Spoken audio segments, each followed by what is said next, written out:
Welcome to this episode of Shoot the Shot. We are talking everything basketball, NBA, college, high school, you name it, we've got it. And today we are covering some of the big NBA specific changes that have occurred in this league, not only now currently, but also for the future of basketball. I'm Adam Linkenauger alongside the great Alex Jones. Dude, what's new in your life, man? What do we got? Man, I just got a puppy last night. Oh my gosh, you poor thing, man. No, tell us about it. Yeah, she's adorable. Her name is Layla. She's a blue pit bull. These sparkling blue Gorgeous, eyes man. Keeps me up at night, you know. Oh man, you won, man. Congratulations on that.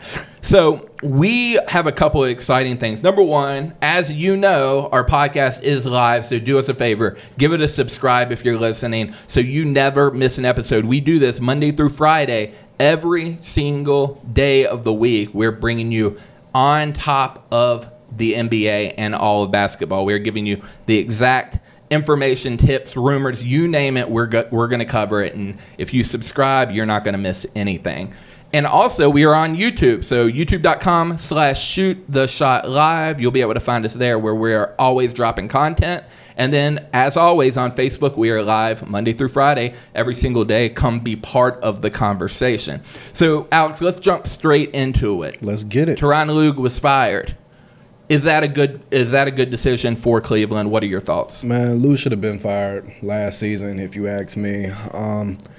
Nothing really against him, but I just think he's not that well versed at being a coach. Everybody knows it was LeBron basically pulling the strings, calling the shots. Basically, Tyronn was, excuse me, I can't even say his name right. Lue was basically just a stand-in, puppet. Right. So my thing with Tyronn Lue, he is the second coach ever to come into a team after a previous coach was fired. He comes in as an interim head coach and wins a championship. Yeah. Takes them to winning a chip, probably and arguably the most impressive comeback ever in an NBA Finals. So you don't think that he is a coach? No, honestly, I feel like I could have did that with LeBron on my team. LeBron, Kyrie Irving, and Kevin Love, and with the supporting pieces. I mean, I could do that. I could sit there and let LeBron tell me what to do and with what players and rotations.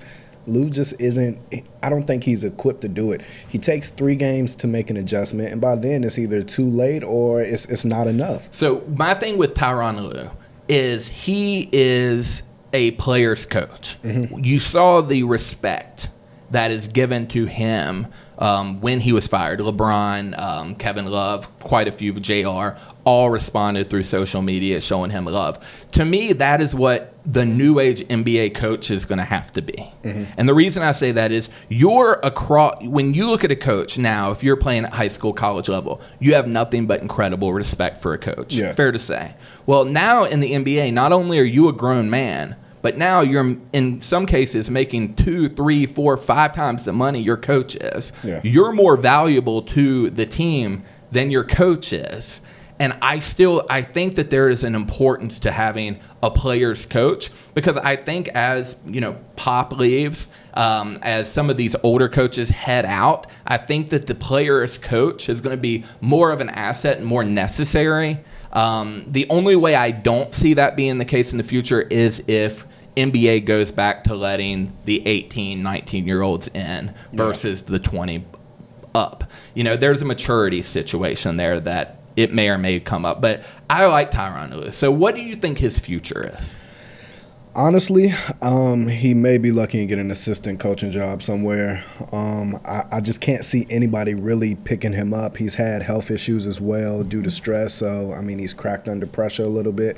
I just can't see him, getting a head coaching job. Well, I don't think he should. I think that you're exactly right. Last year during the playoffs, he went down with anxiety. I believe he was hospitalized due to anxiety, missed some games.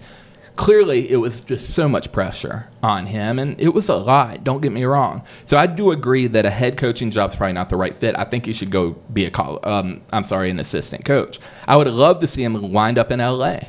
LeBron clearly loves him. He has roots as an L.A. player. It makes sense to me. Whether LA has room for him, I don't know. But I think LeBron having an older coach that he somewhat seems to respect, may become valuable if LA struggles to turn it around here and start really being that team LeBron wants him to be. I think he needs someone, LeBron that is, nudging him saying, hey, it's good. It's good. I could see that being a fit, but other than that, I'm not sure. Yeah, as a Laker fan, I don't know if I really want Lue there, to be for real. I just feel like the dude he's not well equipped. Right. Not at all. And if I'm not mistaken, what I read up on is that Lue was basically fired because he decided he wanted to, for once in his life, do things his way instead of how everybody else was telling him.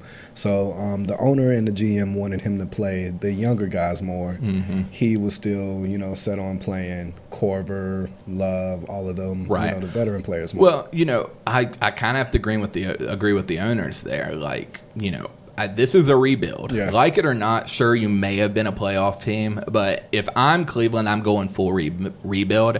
As for who I would have replace him, I would look to someone who is maybe in that Sixers camp the last few years that may be able to bring over that process mentality of how to build. Maybe it's a 3, 4, 5 year thing, but Cleveland's not going to be good for a while, and the LeBron stench is going to stick around. Yeah. So I don't see them being a contender anytime soon for obvious reasons. So we're going to move on from that subject and talk about something that everyone's talking about right now. We've got a Steph Curry that is dropping around 34 points a game right now, and a Kevin Durant that is dropping around 30, 31 points a game. Who is the better scorer? Is it Steph Curry or is it Kevin Durant? Who is the better scorer? Better scorer, I'm going to go with Durant. For obvious reasons. Durant has that height. No one can guard Durant. He'll pull up on you from mid-range, hit you with that jumper. He can easily score in transition, get to the rack, finish above the rim. He has the handles as well. I mean, you can't guard this guy. See, I'm going to go with Steph Curry. He's shooting the ball better. He is scoring more points a game. Statistically, he is the better scorer. Yeah, well, all right, so I'll argue with you on that one. Steph Curry is the better shooter. Shooter for sure. Not the better scorer. I just feel like it's 4 points more a game, better shooting average. The versatility that Kevin Durant has, and I hate Kevin Durant, man. I hate Kevin Durant, but I just have to give kudos to the snake. You know what I mean? I just. Why was I thinking the snake in my head when you were? you gotta tell a viper it's got to bite. You can't deny that. You know what I mean? So I gotta give kudos to the viper. You know what I mean? So MVP, if you had to start a new team, you had the choice on your first pick between Steph Curry. Oh, it's Curry all day. So you're taking Curry. I will take Curry all day because of the simple fact of what he brings for the offense. But as far as the question is, who is the better scorer? Better scorer, KD, any day of the week. See, I'm getting KD. KD is by 100% my number one because I know that he is a piece that's going to give me boards, that's going to give me a safe drive finisher, great foul shooter, all around. Just again, a good shooter. He's not Steph, obviously. Hell, he's a great shooter, but he's not Steph. But I like what you were saying about KD is he can bring more to the table than just shooting. So he would be who I actually would want being my first pick if I were to start a new franchise team. Well, and I can definitely respect that, but it's let's go back to that 51-point game. That Curry had. One thing about that was as soon as Curry stepped across the half-court line, he was lighting them up, 2 different people on him and everything like that. And when Curry has those nights like that, it's nearly impossible for you to beat the Warriors. And the simple fact is he spreads and spaces the floor out so well. You got double teams coming. You got Green. If you notice on games like that where Curry goes off, Green is more like to score more points, or Clay is more likely to get easier looks in transition. And it's just better for the Warriors in general. Don't get me wrong. Kevin Durant just scored 25 points in the quarter. Mm-hmm. He's a beast and he's a monster, but he just does not spread the floor as much as Steph. Steph is the better shooter. KD is the better scorer. But if I had to take one, I would take Curry. Man, you're wild, man. I would take Curry. You're wild. I would take Curry. You're wild. All right, let's scoot on over. Go from a great team to a not so great team in OKC. Paul George, at this point, what is Paul George thinking? And what his fifth, sixth game of his 4-year, his 4-year commitment to the OKC Thunder. What are your thoughts? He is sitting there with the stale face, to be for real. He is definitely sitting there with the stale face.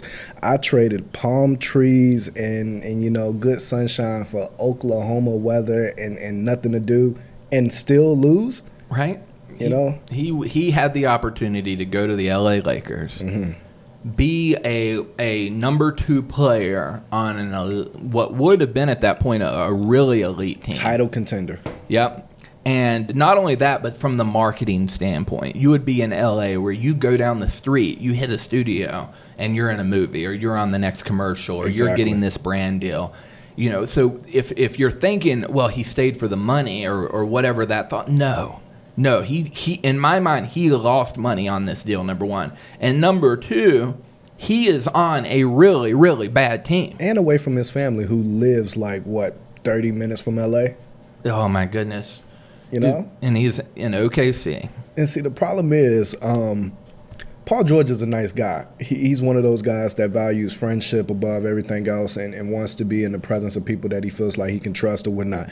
Over that past year, I have to give kudos to Russell Westbrook because I guess he proved to Paul George how much of a friend he was and how passionate that he is about the sport. So that, in some shape, form, or fashion, it convinced him. I mean, you have players like Enes Kanter that just give, Russell Westbrook this praise when they go on talk shows or they're talking to, I think he was talking to Colin Hurd.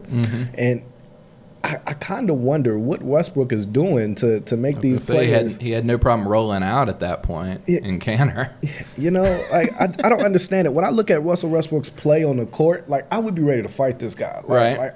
You're wide open in the corner. He's taking on. He pulls your defender and he still gets a shot off. Come on, man. All right. So what's his future? Do we see a Jimmy Butler situation in his future? Oh yeah, I say give it a year. Yeah, he's going to be begging to get out of there. Give it a year, man. And he's going to pull another Indiana. But that actually slights and hurts him because now that's 2 situations that you've done that on. Right. You've obviously proved you don't make good choices or good decisions. Who's going to take you? Your value decreases. You're also going to be an older player. I mean, he legit may turn into a Ingram trade, just a straight up for BI trade or something like that if his value continues to drop. Yeah, I mean it's like, because BI is a knockout shooter. And what Paul George has to understand when you're basically gauging your value as a player, you have to take into accounting your time, your production, and your current situation. Sure. So if your current situation is good at that time and your value is high, then you'll get you're marketable. You'll be able to move, make your decisions of where you want to go. Right. But when your situation gets bad, you're not winning. Your value goes down. Your points per game is going down. Your win record is going down. So basically your contribution is going down. No one is going to really jump through hoops to get you and put you in that ideal situation that you want. Somebody in his group or his camp should have told him to make a better choice than deciding to stay with OKC. It's wild, man. Wild. I don't know. When it happened, I was shocked. As an LA fan, I was shocked. Pissed, man. Right? But now, a part of me is like, ha, ha, ha. That's what you get. And then part of me is like, dude, come on, man. Do better. All right. All right, let's scoot on now to another situation, Jimmy Butler. There are talks that Jimmy Butler may be traded to the Rockets for picks and at most maybe throwing in like a Gordon or something like that. What are your thoughts if the Houston Rockets can actually pull Butler, just giving up future picks with a veteran team that they have? I'm gonna state for the record that I don't think it'll work. No. For obvious reasons. You got too many pieces trying to go together and trying to mesh together. It's not going to work. You got Carmelo, you got James Harden, who's very ball dependent, CP3, who's very ball dependent. Butler is ball dependent. You can't share the rock but so many different ways. So How's it going to work? I mean, his role would be flipped upside down. Exactly. It would be absolutely flipped upside down. He would be a defender. He would be a off wing, get your shots when you get the ball. But other than that, you're right. I mean, he is not going to have the ball in his hands if he's on the court with CP3 or James Harden. It's not going to happen. Exactly. And we saw what happens when you take a player out of a situation where they're the primary scorer or go-to scorer in Melo. Mm-hmm. Melo in New York, you get him the ball, you let him do what he wants to do, and he gives you productivity. You put him in that OKC situation, and he suffered. Mm-hmm. Same thing will happen to Jimmy. But you know what this may be is a DeMarcus Cousins type of situation where maybe they can pull him, maybe keep him if it's a fit, let him go on, get his contract somewhere else, you know, if it's not a fit. But it's clear at this point that he's, you know, where he's at right now, it's not a fit, right? It's not working. He's got to get out of there. So is it right for him? I think any situation other than his current situation is right for him. But no, I agree. I don't think it's a good fit for the Rockets. The issue is if they can do it for just picks, you know, just go ahead, Rockets. Experiment. But if you have to give up Gordon, who's proven that he's a solid, you know, six man. He fills the role. He fills the role really well. Gives you great productive minutes in the playoffs, big time moments, you know. Mm-hmm. Then you're taking a risk that I don't think is smart on their organization. They need to make more power moves like Golden State. And I think they're trying to do that, but they're doing it haphazardly. And that's why this talk is coming around now. Right. All right. So this all kind of leads to something I've been wanting to discuss for some time with a Houston Rockets team, with a Warriors team, any team that's playing small ball. Mm-hmm. NBA is now known as it's a league without defense. It's a league with the most athletic athletes in the world, maybe outside of the NFL, but some of the most athletic athletes in this world. Mm-hmm. But no one apparently is playing defense. No. What are your thoughts on why are NBA scores so high, and is it a defensive problem? It's a defensive problem. It is a rule problem. It is a ref problem. I mean, you have the rule changes that no hand checking. They make it harder for defenders to stay in front of ball handlers. They make it harder for defenders to, you know, go up for blocks or swats and stuff like that. Like, I went back the other day and I was watching a game between the Portland Trail Blazers and the Lakers. It was I think it was the final game of the conference finals in 2001. Okay. And just to see the difference in how the contact was, how Shaq was bullying people, and like how they were pushing back on Shaq. You can't do that in today's league. They don't allow you. There's no hand checking, and it's a scorer's league now. Mm-hmm. So you can't play defense. So I agree with that. It is a scorer's league. All aspects of the NBA are meant to benefit the scorer, to raise scores, to make the game more exciting. Defense isn't as exciting as offense, it's clear. But I also think that players and teams are getting a bad rap and a bad reputation for not playing defense when they are small ball teams. Yeah. People will say, you know, the Lakers gave up 115 or the Warriors gave up 110. They're not playing defense. And that's not correct. And here's why. When a team is pushing the ball, mm-hmm. they're getting over 100 offensive possessions a game. Mm-hmm. They're rolling. They're getting up shots. Guess what happens when you push the ball? What happens? The other team gets it back. This is true. So whenever you push the momentum, you push the game speed, the defense and the other team, they're going to have an equivalent amount of possessions as you are. You're going to shoot, you're going to make it, or you're going to miss it, and you're going to get the ball. So if you're a fast-paced team, you are going to push offensive numbers up, even if you are playing good defense. If you can average 115 a game and keep the other team to 105, you're winning the ball game by 10 points. There's nothing wrong with that. It is not a situation that I think people expect it to be, where a Warriors team should be able to drop 130, 140, and then hold the other team to 80. Now, will it happen? Sure. But for the most part, you're giving a team so many more possessions. And opportunities. Yeah. And then the second thing is the shot clock. The shot clock now, it resets at 14 if an offensive team gets a board. So now you're getting even more shots up. That the game is moving even faster. So is defense bad in the NBA during the regular season? I'm not going to sit here and argue the fact that it's not sometimes pretty poor. Yeah. It is. But I also think we need to take into account that now we're playing small ball, we're shooting deep threes. There's a lot more transition play. There's a lot of offense occurring on one side of the ball, which means the other team's going to have the ball as much as well. So I just wanted to mention that and hear your thoughts on it, because I think that's a piece that a lot of people are missing. Yeah. Definitely. We gotta figure something. We gotta figure a median line. Basically, the NBA needs to figure something out as far as how to get defense back involved with the NBA, because I miss it, man. I clearly miss it. I miss the blocks. I miss the stuffs. When someone's going for a dunk and somebody's trying to contest it, you don't even see that anymore. Well, now, in one of the most impressive skill sets of NBA players is getting fouled. Yeah.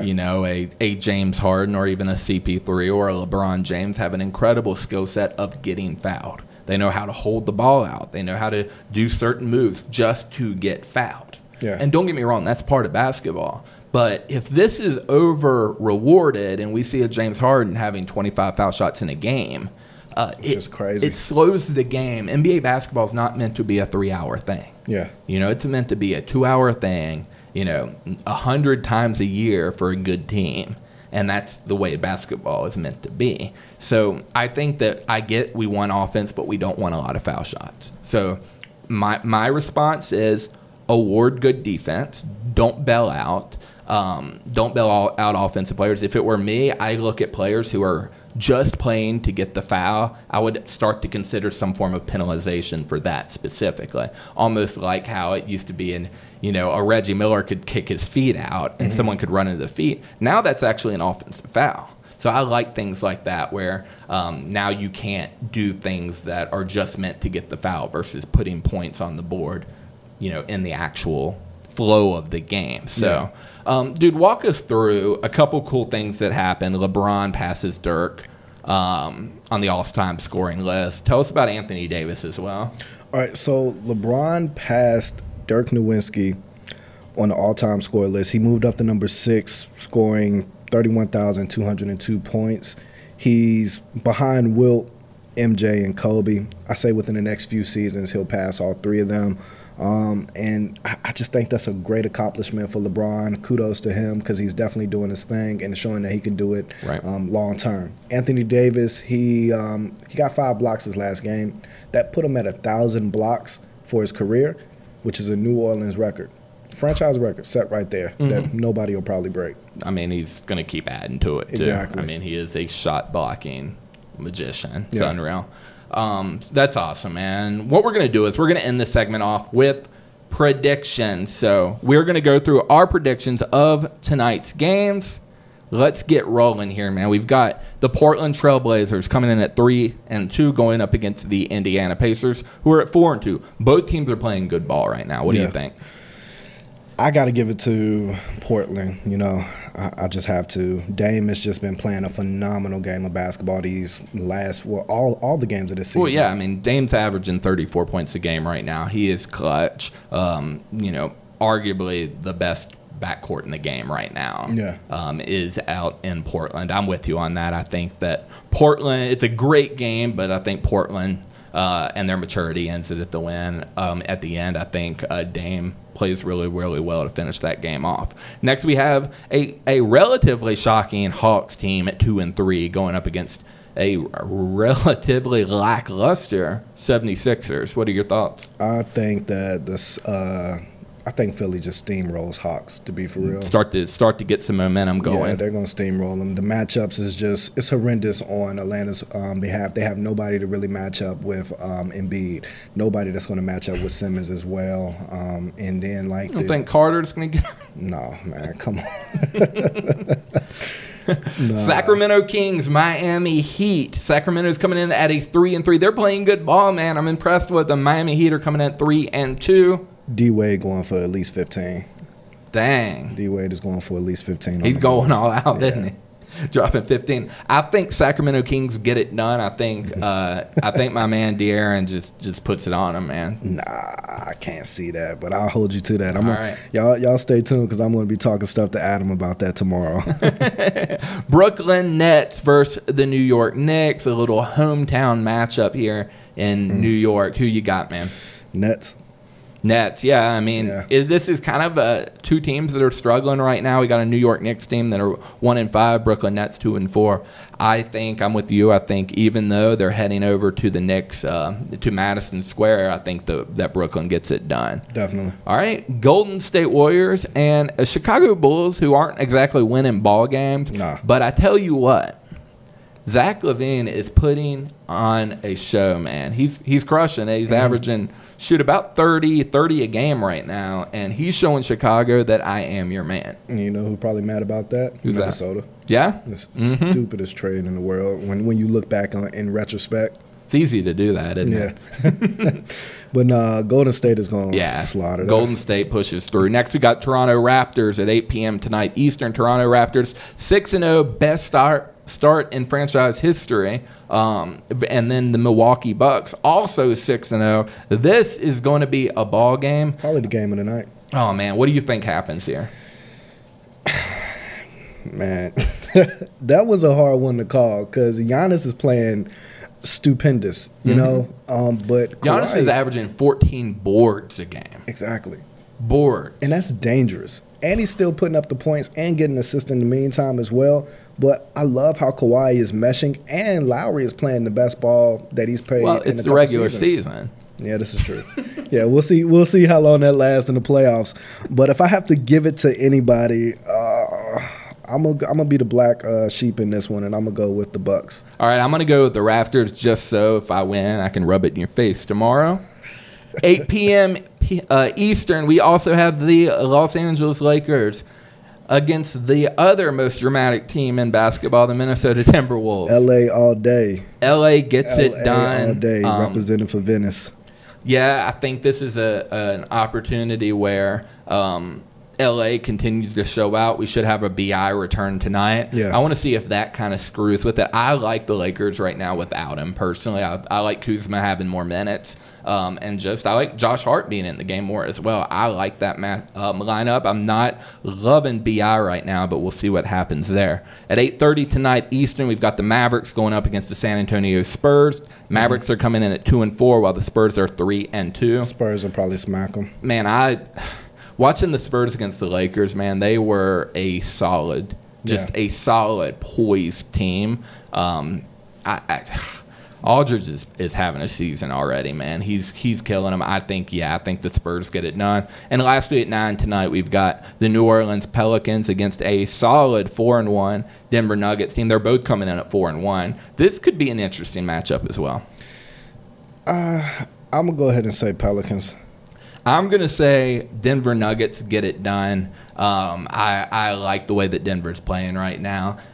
Do I think that if this matchup happens, come February on, I think that the Pelicans start to mesh and play better ball. But I think at this point, I'm going to say the Denver Nuggets get it done. So let's watch now. First off, let me say thank you so much for hopping on and hopefully enjoying this podcast. You may hate it, shoot. If you do like it, do us a favor. Please subscribe and give us a review. Let us know what you think of the podcast. As always, find us on social media. We are on Facebook at Shoot the Shot Live, facebook.com/Shoot the Shot Live, YouTube as well, and of course, as you know, the podcast. So please feel free to give us a find. We'll be back tomorrow to talk not only about these 9 games, but we have a lot of NBA drama going on. Yeah. Thank you so much for tuning in, and we will talk to you tomorrow.